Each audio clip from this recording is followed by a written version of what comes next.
Und damit wieder ein recht herzlichstes Willkommen hier zurück zu Need for Speed Unbound. Schön, dass ihr wieder eingeschaltet habt. Das freut mich sehr. Ja, hier im Hintergrund seht ihr eins unserer neu gewonnenen Fahrzeuge. Dem 570 Spider, irgendwie sowas. Optisch, nicht so cool. Das Fahrzeug selbst scheint ja wohl ein sehr gutes zu sein. Aber ich glaube, wir haben keine Zeit mehr, um den mal Probe zu fahren oder mal ein Rennen auszutesten. Denn wir sind ja jetzt beim Grand. Das ist jetzt unser großes, neues, naja, nicht Ziel ist es ja schon die ganze Zeit. Aber das steht jetzt als nächstes an. So, wie ist das Ding hier? McLaren 570S Spider. Gut, damit wir ein bisschen klotzen können, nehmen wir natürlich den Countach und legen auch direkt los. Ich glaube, wir brauchen nichts mehr weiter machen. Springen wir rein ins Grand. Ich glaube, danach ist Ende. Dann ist das Spiel vorbei, wa? Auf geht's. Belohnung 1 Million und ein Nissan Silvia K. Von 1998. Achso, das ist das Auto von Jess. Also quasi unser Anfangsauto. Okay, dann fahren wir dahin. Ich nehme euch da jetzt mit. Wir haben keine Cops. Hey, ich hab's nicht so mit großen Reden. Aber wenn du dieses Verlangen nach... wie war denn das gleich? Irgendwas Englisches mit... Need. Oh Mist, ich vergesse das immer. Right, Dad. Ich hab das im Griff. Keine Sorge. Hab auch das Babypuder benutzt. Ich glaub an dich. Du packst das. Danke, Right, Dad. Oh, es war Speed. Need for Speed. Oh Mann. Wieder so eine unnötige Diskussion, ne? Gut. Aber dadurch haben wir die Zeit ein bisschen überbrücken können. Und da sind wir, beim Grand. Ich bin gespannt. Auf geht's.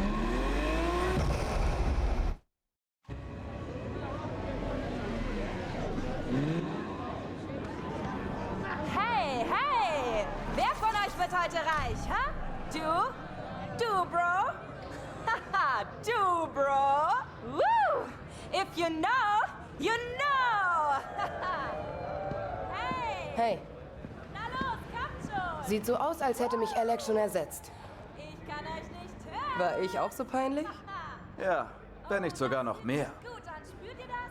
Spürt ihr auch Die würden alles tun, um uns aufzuhalten. Also ich schon! Seid auf! Und wenn sie damit Erfolg haben? Na, ich weiß nicht. Dann versammeln wir ein Team, retten die Welt, fahren heim, machen ein Bierchen auf, reden über Familie, grillen zusammen. Und dann machen wir alles wieder von vorn. So 8, 9 Mal. Wir zeigen denen, wie man sowas in Lake regelt. Hey, warte mal kurz. Es tut mir wirklich leid, was passiert ist. Wie du gesagt hast, ich hatte 2 Jahre und hab's irgendwie nicht gebacken bekommen. Yes, hör zu. Ich werde mir das Auto trotzdem holen. Glaub bloß nicht, dass dir deine Tränen jetzt weiterhelfen. Ach, komm mir nicht so. Vielleicht fokussierst du dich mal lieber aufs Rennen, anstatt auf deine großen Sprüche. Okay, Ruhe jetzt! Ruhe! Jetzt geht's los! Woo! Den Startpunkt habt ihr jetzt auf euren Smartphones. Und ich will ehrlich sein, die Cops wissen, dass heute was abgeht. Die werden auf der Lauer sein. Aber das hält euch nicht auf, oder? Hey, es ist soweit! Der Lake Chalk Grand kann beginnen! Woo! Peinlich. Weißt du was? Hauptsache, da steht einer von uns.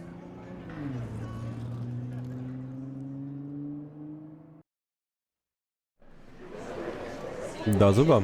War das jetzt gerade alles eine kleine Anspielung darauf, dass EA es nicht hinkriegt mit den Need for Speed Teilen? Kam mir zumindest gerade so rüber. Da. Nein. Da war Jazz. Alter, 19. Die ist gerade erst 19? Okay. Event. Touristenfalle. Headspin. Die Hetze. Sky's the Limit. Okay, Wagenstufe A, A+, S, S+. Okay. Das ist ein Rundkursrennen. Sprintrennen, noch ein Sprintrennen und nochmal ein Sprint. Okay. Sprintrennen. Na, da fahren wir mit dem BMW natürlich.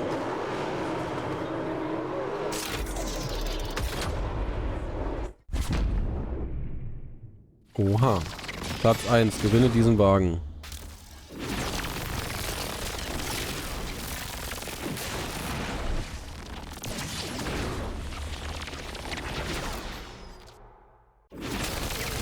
Da ist ja sogar noch mein Nummernschild drauf. Was? Hast du das nicht geändert?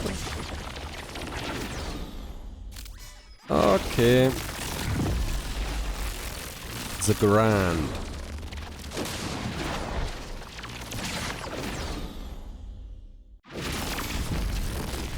Große Eliminierung. Hol dir deinen Wagen zurück.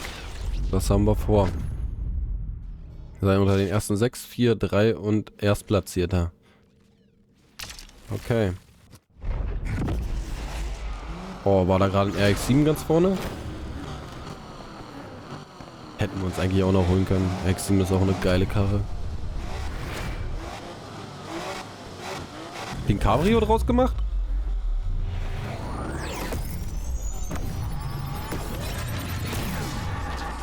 Ach, sie tritt gleich mit der fetten Karre an, oder was? Okay.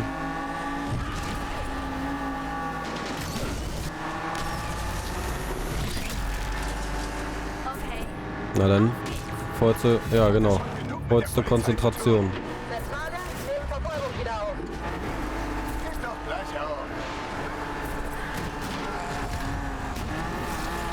Du meinst echt, dass du das Rennen gewinnst, hä? Hast du Angst? Angst um deine Gesundheit vielleicht. Der da vorne gibt aber schon wieder ganz schön Gas.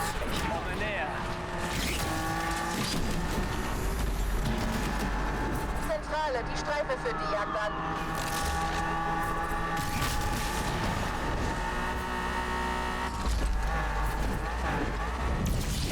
Sicher, dass das Ding hält? Du hast nicht dran geschraubt, also. Ja. Genau. Streife hier, wir nehmen die Verfolgung auf. Interceptor ist als erstes vor Ort. Zentrale? Ich sag's ungern, aber wir sind leider raus. Reitels Ruf ist in guten Händen. Du bist noch dabei? Dachte, dein Wagen liegt mittlerweile ausgebrannt auf der Straßenseite. Nein, aber ich bin Feuer und Flamme, wenn du das machst. Ei. Aber wenn ich so weiterfahre, dann liegt er wirklich gleich ausgebrannt irgendwo an der Straßenseite.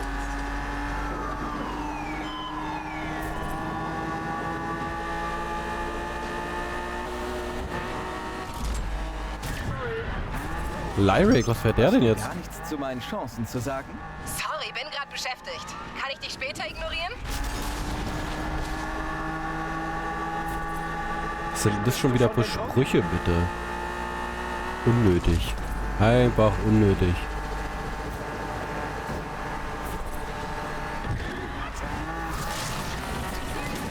Streife schließt sich der Jagd an, Zentrale.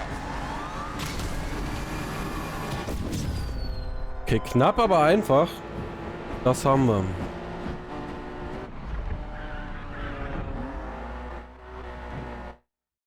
Next.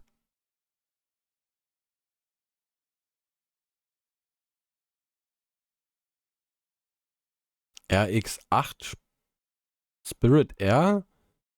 Hä, sind wir doch gar nicht gefahren. Ach so. Wird doch gar nicht gefahren gerade. Wir nehmen natürlich unseren Evo im nächsten. Sprintrennen A+.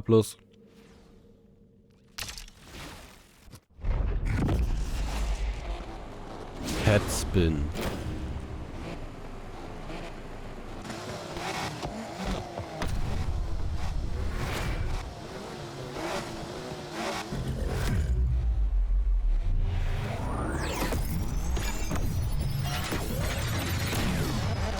Und wir starten von erster Position, was natürlich nice ist.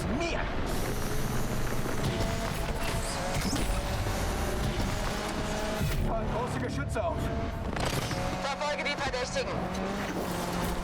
Das war knapp mit dem Checkpoint.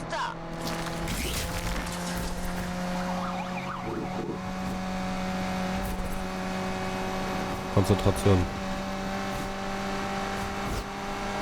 Erste Runde geschafft. Hätte nicht gedacht, dass du das Zeug hast. Hoffst du drauf, dass ich einen Unfall baue? Nein, ich möchte einfach schneller sein als du. Was denn für eine erste Runde? Das waren 20% von einem Sprintrennen. Was zum...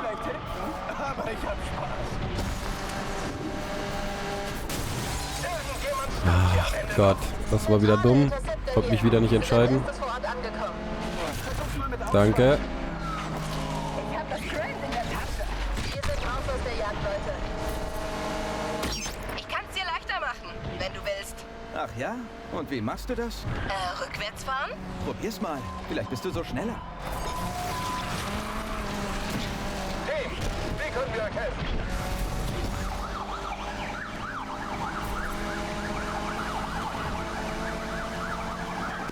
Da ist ein Weg. Hey, Was ist jetzt wieder, Yes? wollt nur checken, ob du noch im Rennen bist. Fährst du mit verbundenen Augen? Würde einige Dinge erklären. Lebensmüde oder was?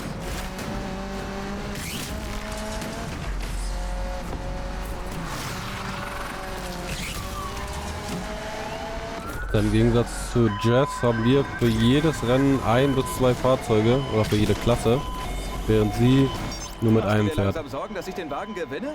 Du solltest dich konzentrieren, damit du keinen Unfall baust. Oh, ich bin konzentriert. Und zwar auf den Sieg. Das kannst du besser. Obwohl, was rede ich da? Vielleicht auch nicht.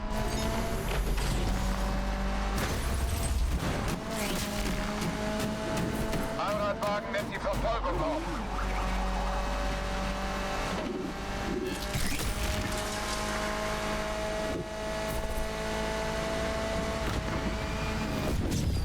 Nice, auch das war sehr einfach.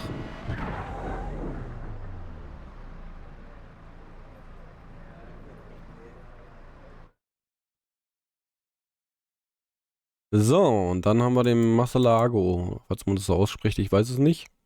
War ein Sprintrennen wieder, ne? Ja. Auf geht's. Die Hetze.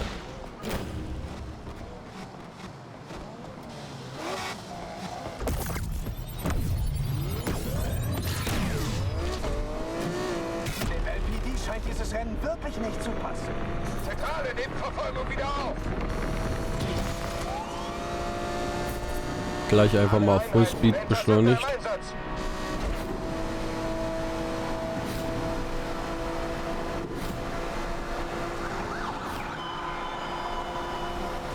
Geh mal zur Seite.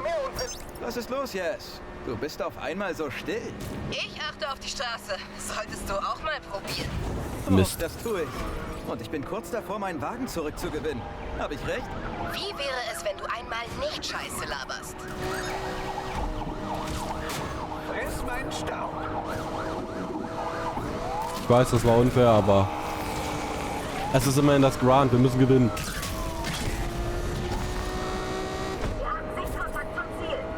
Sonderwagen wird sie fertig machen. Ist die Lackierung von dir? Ja. Warum? Du weißt ja, wie es heißt. Kleider machen Leute. Wusste nicht, dass du mal Clown werden willst. Diese Sprüche total unnötig, wirklich. Das Spiel versucht gerade irgendwie einen auf cool zu machen. Hey, Yes. Lass den Wagen gründlich reinigen, bevor ich ihn abhole. Ich hasse den Gestank von Versagern. Du denkst wirklich, dass du gewinnst, oder? Oh, das denke ich nicht nur. Yes. Du hast recht. Du denkst gar nicht.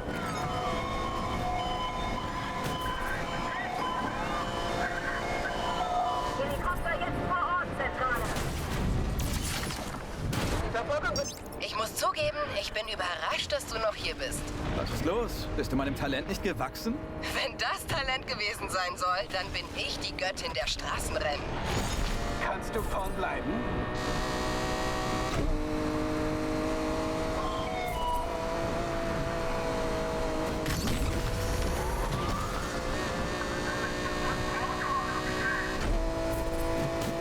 Auch das war sehr einfach.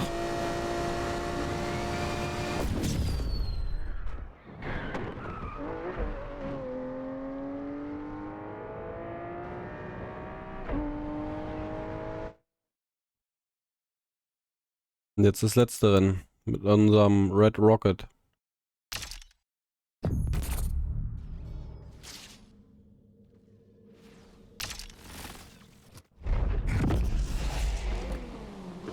Sky's the limit.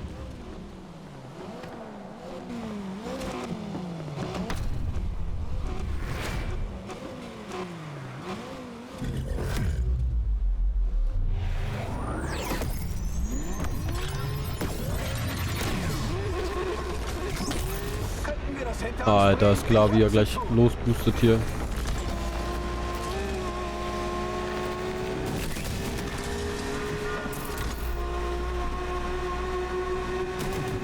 Konzentration.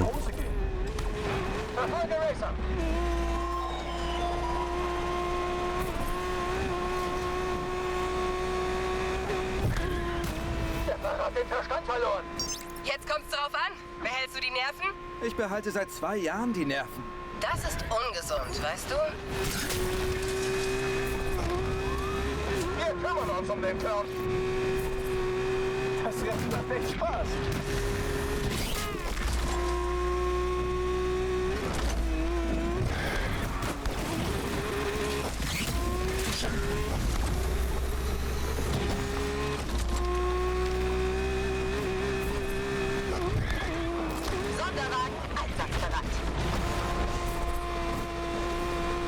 Genieße die Zeit in dem Wagen, solange du noch kannst, Yes. Lange hast du nicht mehr.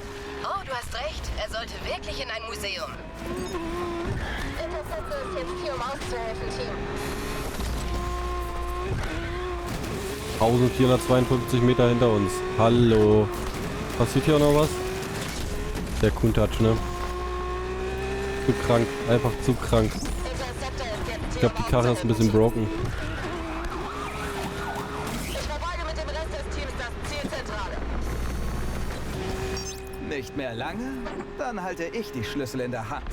Was auch immer. Ich höre dir nicht zu. Nettes Comeback? Interceptor ist jetzt hier, um auszuhelfen, Team. Mist. Na egal, 2000 Meter vorne. Ha. Da kann ich ja gegen machen, was ich will.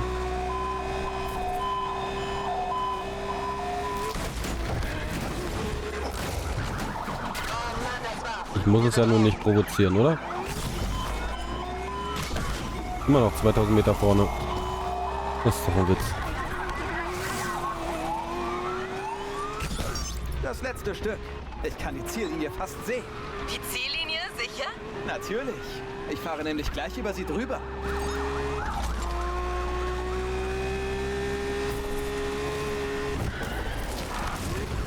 Mal sehen, ob du die Nerven bis zum Ende behältst.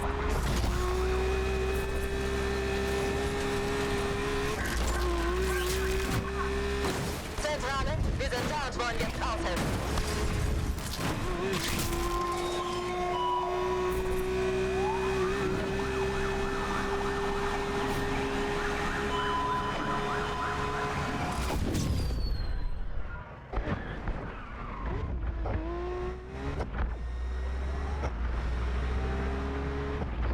Nice.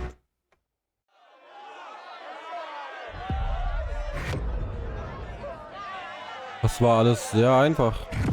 Oder einfacher als gedacht. Wagen gewonnen. 1 Million. Krank. Und jetzt?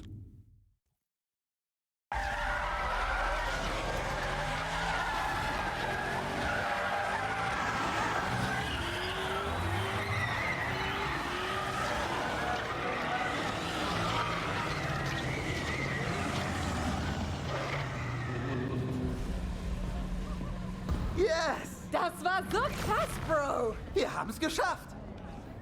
Wuhu! Jeder liebt die Underdogs. Ach ja? Was ist mit Alec? Pleite ist der Mann. Wegen dir. Ich check's nicht. Wieso macht dich das happy? Oh, hast du wirklich gedacht, ich arbeite für Alec? Wie oft muss ich dir das noch sagen, Speedy? Man setzt niemals nur auf ein Pferd. Wenn ich gewinne, gewinne ich. Wenn ich verliere, gewinne ich auch. Ha! Merkt ihr das, Jasmine? Loyalität wird überbewertet. Nein. Sehe ich anders. Hey, Bro. Nimmst du mich mit? Hey. Hast du dir verdient. Sei nur vorsichtig. Sie hat mehr Power als noch beim letzten Mal. Noch mehr, ja? Rydell würde sicher gern sehen, wie viel Arbeit du da reingesteckt hast. Meinst du echt? Ja, und irgendjemand muss mein Auto in die Werkstatt fahren. Versuch mitzuhalten.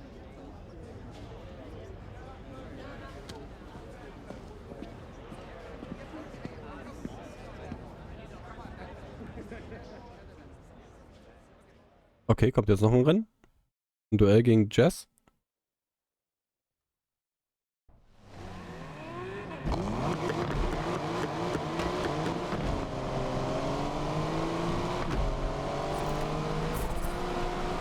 Yes, du hattest echt recht. Das Ding ist schärfer als eine Chilischote. Sag ich doch. Was ich mit dem Wagen alles hätte tun können. Zum Beispiel einen Unfall bauen? Wer hat nochmal das Rennen gewonnen? Du hast ein paar Mal die Nerven verloren. Nur du hast heute was verloren. Autsch, das tut weh. Zu früh? Bleib einfach locker, okay? Ich habe 2 Jahre lang gewartet. Locker kannst du dir klemmen. Wie du willst. Aber ich hab dich gewarnt, okay? Du hast echt viel Arbeit reingesteckt über die Jahre. Tag und Nacht. Man sieht's. Kaum zu glauben, dass du selbst in dem Wagen nicht gewonnen hast. Du wirst mir das ewig vorhalten, oder? Natürlich. Die Stadt ist voller Erinnerungen. Und jetzt ist es unsere Stadt. Wir sind richtige Lakeshore-Legenden geworden. Wir haben immer noch viel zu tun. Und es wird nur noch schwerer. Alle an der Spitze wollen dich umstürzen. Das kannst du mir glauben. Das können sie ruhig versuchen, solange ich diesen Wagen fahre. Rydell wird beim Anblick durchdrehen. Wird er damit klarkommen, wenn ich aufkreuze? Wieso denn? Weil er stur ist? Schon mal in den Spiegel gesehen? Ich bin nicht stur. Ach ja?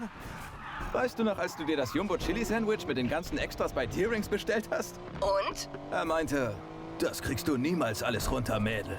Okay. Du hast dir immer mehr reingestopft. Bis ich Rydell vollgekotzt habe.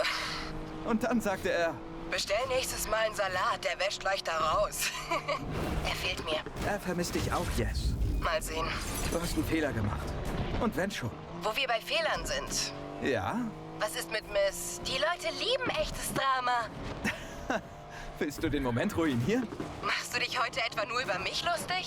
Es gibt nicht viel zu sagen. Ohne sie hätte ich das Grand verloren. Du hast mich also ersetzt. Tess kann dich nicht ersetzen. Sie kannte nicht mal den Unterschied zwischen einem Schraubenschlüssel und einem Drehmomentschlüssel. Das glaube ich dir sofort. Sie kennt allerdings den Unterschied zwischen Süßkartoffeln und Yamswurzel. Da gibt's einen Unterschied? Du hast keine Idee, was sie vorhatte? Ich hatte so meine Zweifel. Aber mir ging es vor allem darum, dich zu schlagen. Das habe ich wohl verdient. Aber Leute wie Pinks denken immer nur an sich selbst. Kann sein. Aber jeder verdient eine zweite Chance. Eine Gelegenheit, sich zu ändern. Okay. Ich verstehe die Ironie. Ich kann es kaum erwarten, die Werkstatt zu sehen. Musste gerade dran denken, wie Rydell mich immer rief, wenn er Rory nicht finden konnte. Witzig. Hab gehört, wie er letzte Woche mit Rory gesprochen hat. Was hat er gesagt? Wieso finde ich dich mittlerweile immer da, wo ich dich hingelegt habe? Ich habe ihm gesagt, dass du Rory immer versteckt hast, um ihn zu ärgern. Weißt du, vielleicht sollte ich umdrehen. Yes. Wehe, du verschwindest mit noch einem meiner Wagen. Kann dir nichts versprechen. Weißt du noch, wie alles anfing? Ja, natürlich. Nur ein paar Spinner, die nichts zu verlieren hatten. Wir dachten, wir könnten einfach sofort alles gewinnen. Du dachtest, wir können das. Ich war da ziemlich realistisch. Mag sein. Aber ich kann das mit der Brücke immer noch nicht glauben. Das hätte unser Ende sein können. Aber der Nervenkitzel, der war schon was. Dafür leben wir. Wir haben Benzin im Blut. Genau das meine ich. Aber ja, das ist gerade erst der Anfang. So ist es.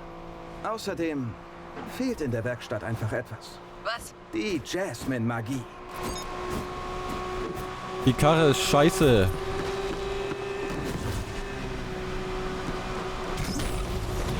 Ich will meinen Countach haben. Bei 370 ist Schluss. Was soll das? Ausbrechen tut sie wie Hölle. Mistkarre. Die hat's total verhunzt. Total in die Tonne gekloppt, das Ding hat sie.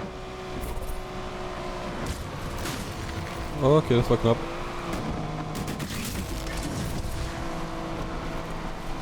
Er bricht schon wieder aus, ne?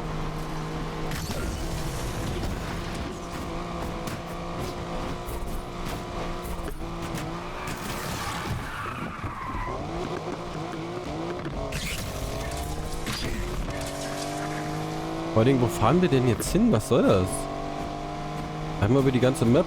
Oh, guckt mal hier. So eine schöne Map haben wir gebaut. Ihr habt euch die gar nicht richtig angeguckt. Ja, weil EA Mist ist toll. Ach Gott. Kann man das Rennen hier überhaupt verlieren, gewinnen oder sonst irgendwas? Ich hab keine Ahnung. Wir sind jetzt vor uns, hinter uns. Ey, das hätten sich... Also, ja gut, okay, ich verstehe es. Noch ein bisschen... Alter. Noch ein bisschen Storytelling. Ein bisschen fahren. Okay, verstehe ich. Aber das ist übertrieben lang gezogen hier gerade.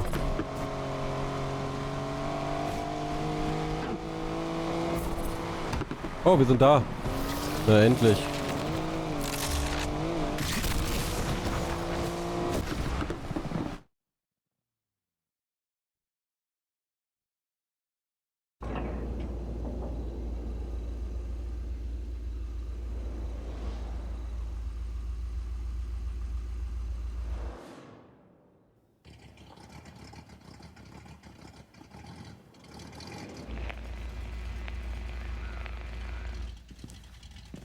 Sieh mal, wer da ist.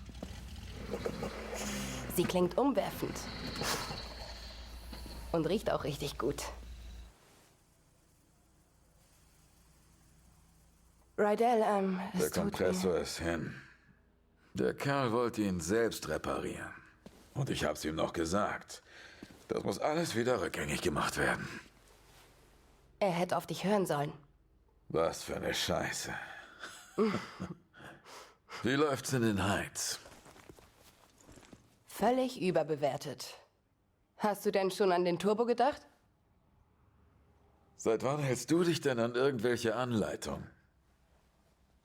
Naja, dachte, ich fange jetzt damit an.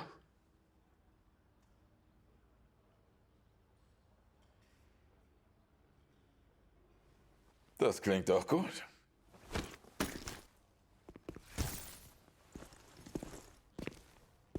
Lakeshore, nimm dich in Acht.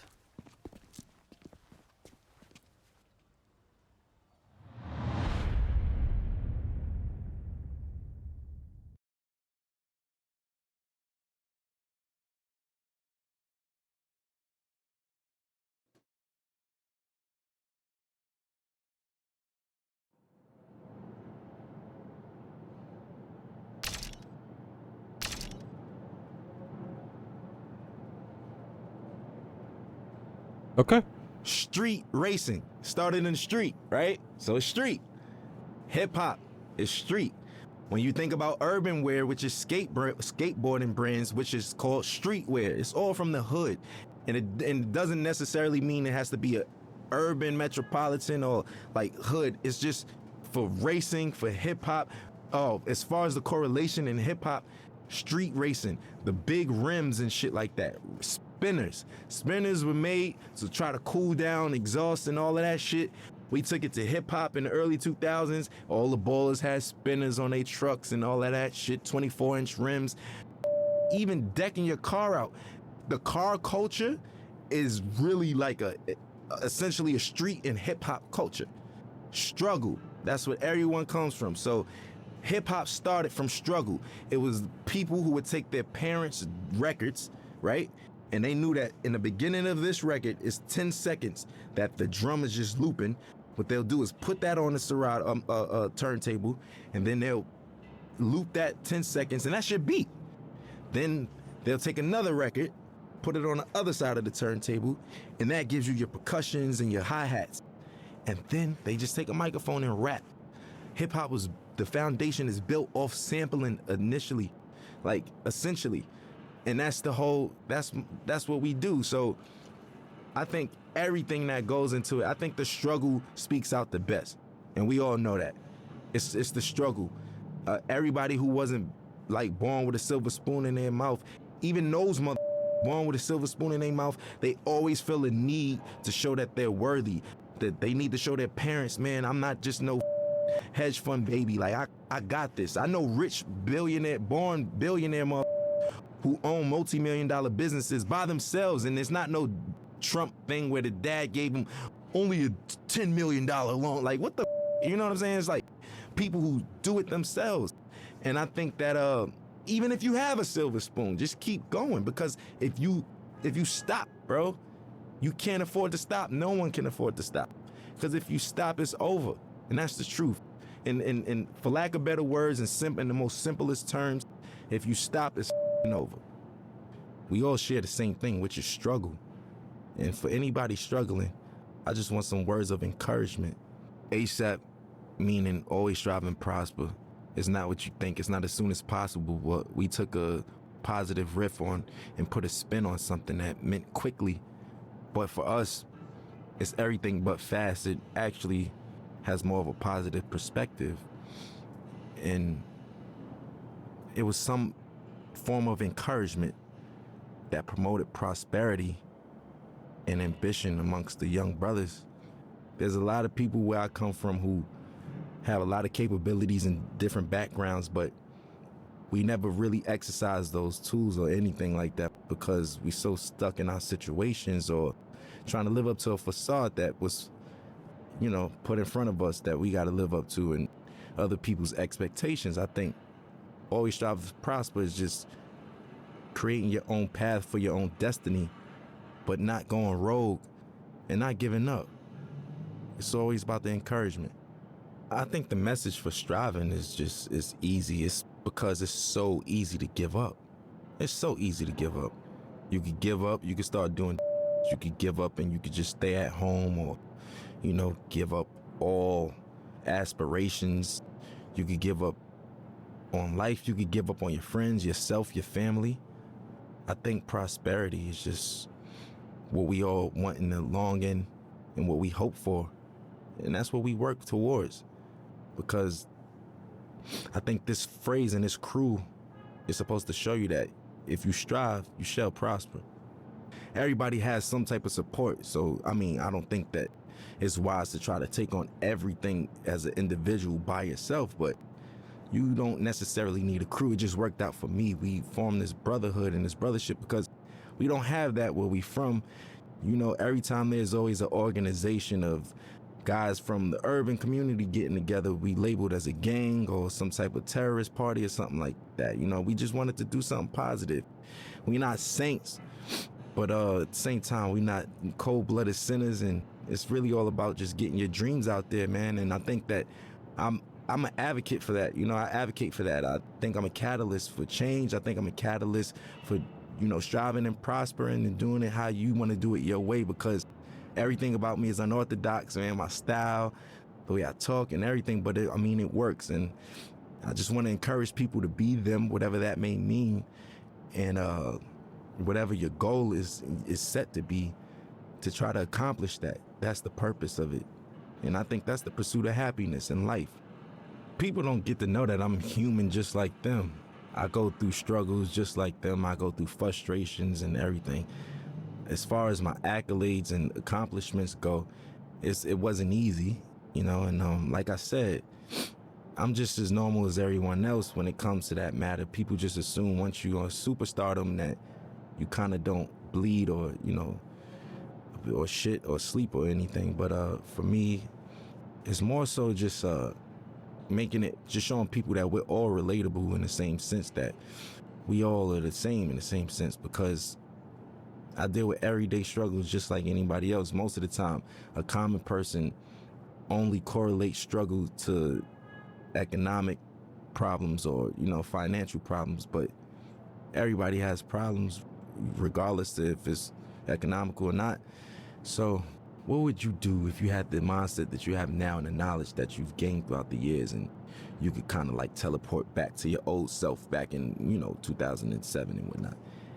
I wouldn't change anything. I think that those struggles is what got me here in the first place, right? And I don't think that my destiny was written in another way. So I kind of feel like the purpose of everything happening is meant to happen in that sense.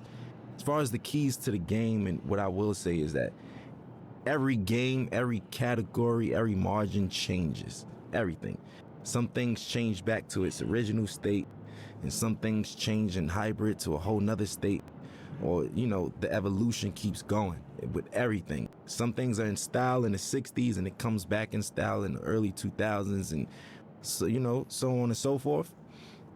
The game always changes.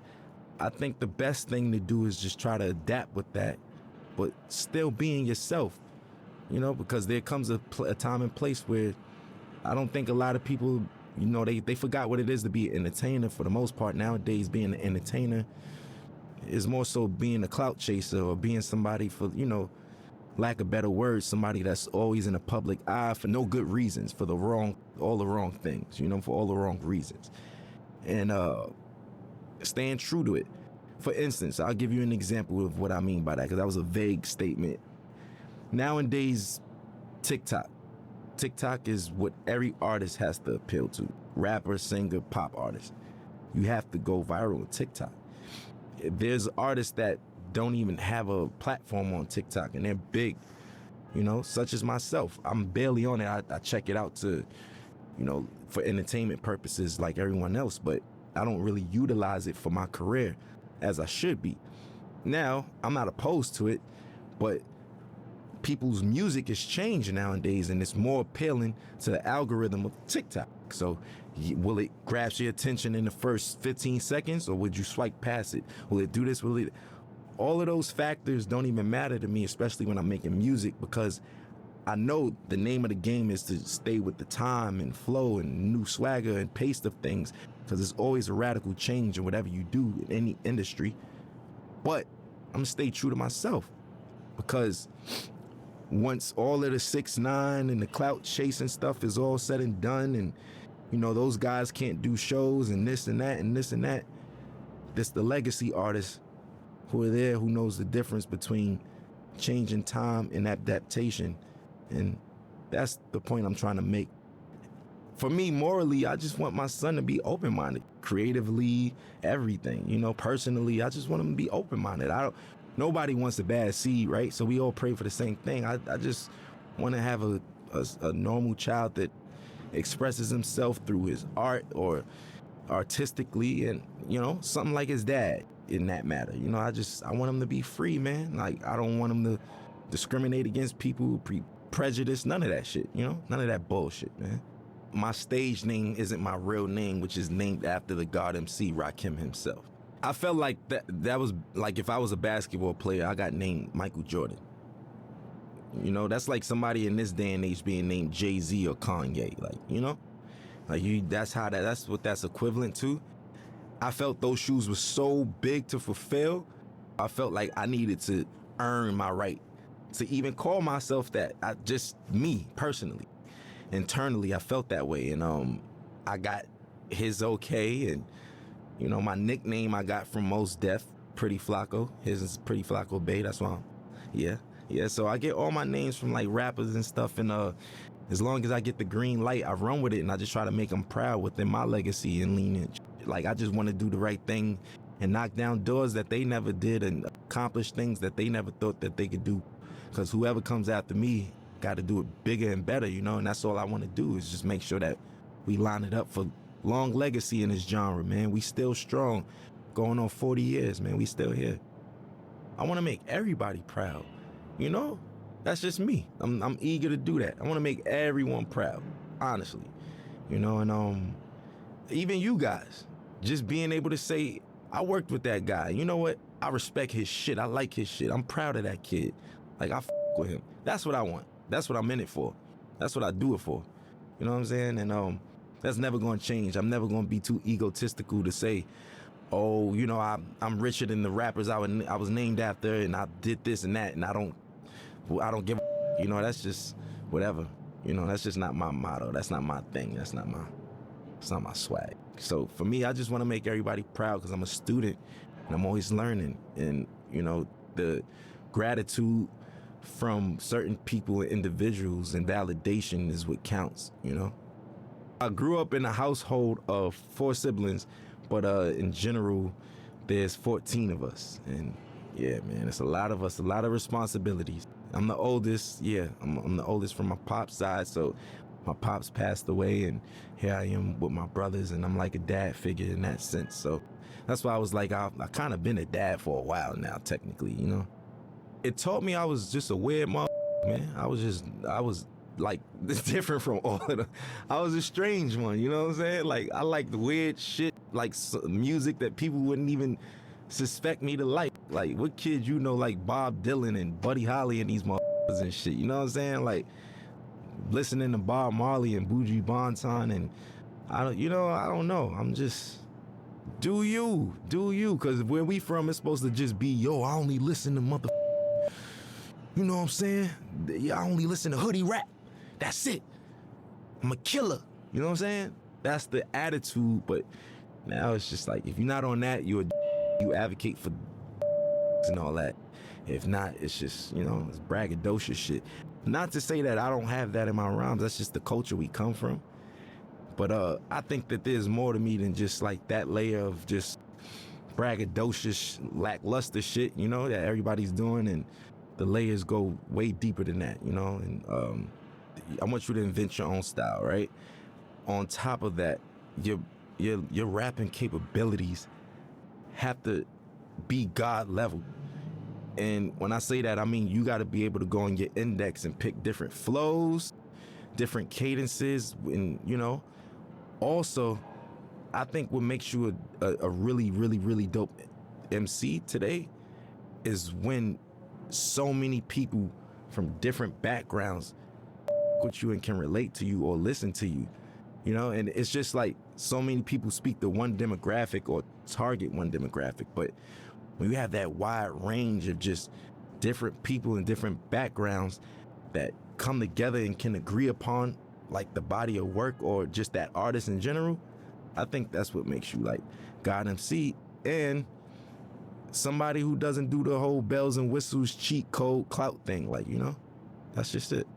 I was on my way over here and I was talking to my boy, and we were just talking about how the kids are now like saying, like, you know, Future had a way better album than Kendrick Lamar and nobody want to listen to Kendrick. And I was flabbergasted. Like, what the you know what I'm saying? Like, I'm trying to figure out what day and age am I living in that people's, like, granted, you could like Future over Kendrick, but where do you get off saying Kendrick is ass and his music is mid? Inspiration. That's what makes a dope MC. Look, if you can inspire motherfuckers and shit like that, yes. So individuality, rapping capability, a sign of development and being mature, and last but not least, inspiration, man. If you can inspire, you know what I mean, people from different backgrounds and all that shit and reach on those people, that's what I feel like is like technically God MCs. You know, life throws you lemons. I make Sprite remix while everybody's drinking lemonade and shit. You know what I'm saying? Like, I just like to make the best of each situation. You can't stop, man. Life is gonna throw you lemons. There's gonna be days that you just feel like you can't even get out of bed. Today was one of them, you know. But everybody on the screen laughing and shit, but it's true. It's true though, you know. It's just like it's one of those things where what keeps me going is the passion to create. I know that I feel like a genius, right? And I know that's some real self-centered shit to say. Within my own right, what I do, I feel like I mastered a lot of the things that I do. And within those margins, I feel like I'm a genius in that realm. And I wake up every day for change, man. I want to invent something new. I want to design something new. I want to say something new. I want to direct something new. I want to write something new. I want to do something that's going to inspire older than me, younger than me. You know, that's why I want other my age or younger or older to do the same thing. Keep it going. We all got to be inspired, man. You know, it's just like, I'll use this for example. Like, if Need for Speed gave up, they would have gave up a long time ago, because we got Grand Theft Auto, we got Gran Turismo, we got this, that. What the does that mean? I don't have nothing to do with Need for Speed. You get what I'm saying? I'm trying to make an analogy connect out of this, but you get what I mean? You still keep going, and we gonna make the best out of it.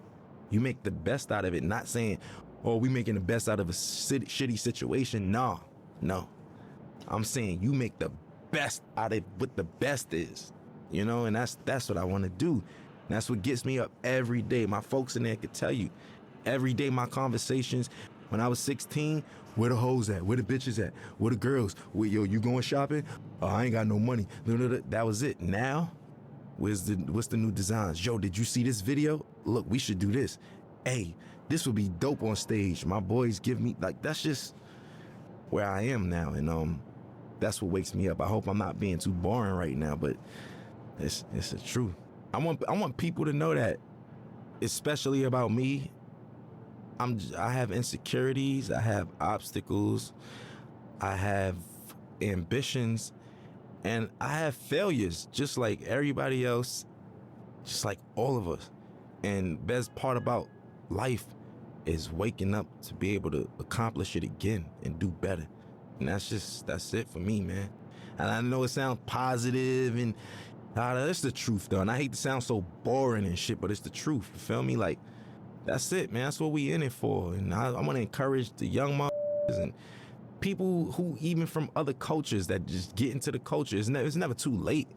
You know, I just want to encourage people who all share struggle or is sharing a struggle, even trying to accomplish anything, man. I just want to give them that ambition, man. Some words of encouragement. Always strive, always prosper, man.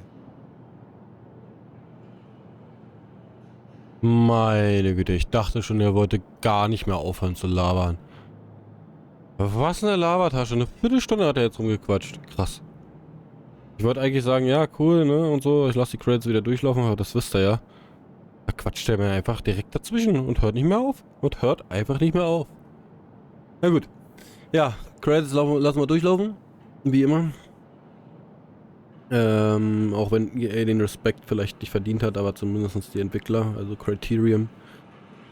Spiel hat einige Bugs. Manche, die sogar den Spielflow unterbrechen, was schon echt nicht gut ist. Trotzdem hat Spaß gemacht. Autos waren gut. Tuning war cool. Der Geschmack allgemein, so die Optik von dem Game, kann man drüber streiten. Alles in allem war es nicht schlecht, aber auch nicht sehr gut. Also ein Mittelding halt wieder. Aber das ist ja bei Need for Speed schon seit Jahren so. Können einfach nicht mehr an die Underground 1 und 2 Serien anknüpfen. Heat war auch noch ganz okay. Naja, egal. Muss sich jeder seine eigene Meinung zu bilden. Hat Spaß gemacht auf jeden Fall, auch wenn ich ab und zu mal rausgerissen wurde. Ne, aufgrund des Zustands des Spiels. Wenn ihr wollt, dass wir noch ein bisschen online fahren, schreibt es gerne hier in die Kommentare. Dann fahre ich noch ein bisschen online. Vielleicht sogar als Stream. Mal schauen, wie ihr wollt. Schreibt es einfach rein. Ansonsten ist damit dieses Spiel beendet und dann packe ich es auch erstmal zur Seite. Aktuell läuft noch Dead Space. Punch Club ist jetzt demnächst auch zu Ende. Ich habe zumindest schon den letzten Part aufgenommen. Dann kommt noch demnächst ein kleines neues in den Game. Und dann würde ich sagen, ich bin mir noch nicht sicher, aber ich glaube, ich werde erstmal wirklich Dead Space durchziehen, bevor wir wieder irgendwas anderes anfangen. Ansonsten vielleicht Resident Evil 4 Remake. Ist ja an zweiter Stelle in der Umfrage gewesen. Oder immer noch aktuell. Lasst euch überraschen, ich weiß es nicht. Ansonsten immer die Kommentare voll ballern mit irgendwelchen Vorschlägen. Vollkommen egal. Ich lese mir das alles durch, schaue es mir an, hole das Beste raus, frag euch dann, was ihr wollt von dem, was ich da rausgesucht habe, und dann machen wir das. Alles klar. Wie gesagt, ich lasse das noch zu Ende laufen. Dann vielen Dank fürs Zuschauen, fürs Dranbleiben bei diesen über 100 Folgen. Ich wünsche euch noch einen wunderhübschen Tag.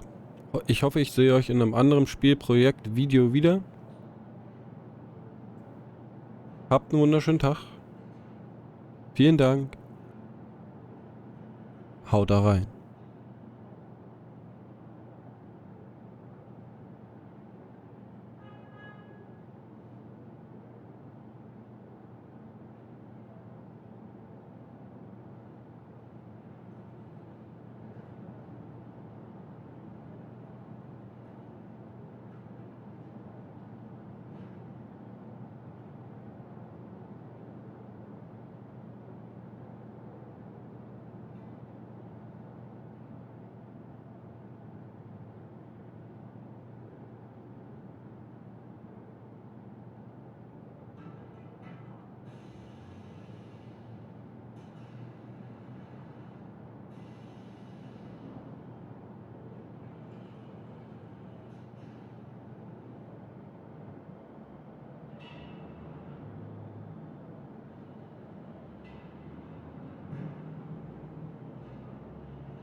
Du hast den... Ne, du hast die Story abgeschlossen.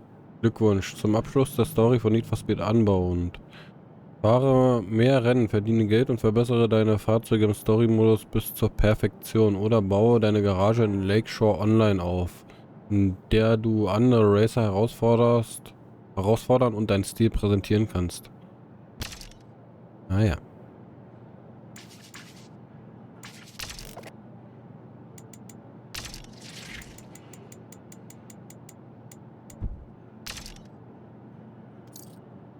Das ist der neue.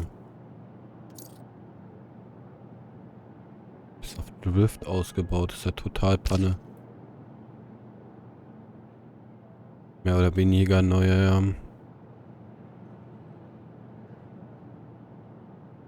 Den müssten wir, wenn, dann komplett nochmal umbauen. Also so würde ich den nicht behalten wollen.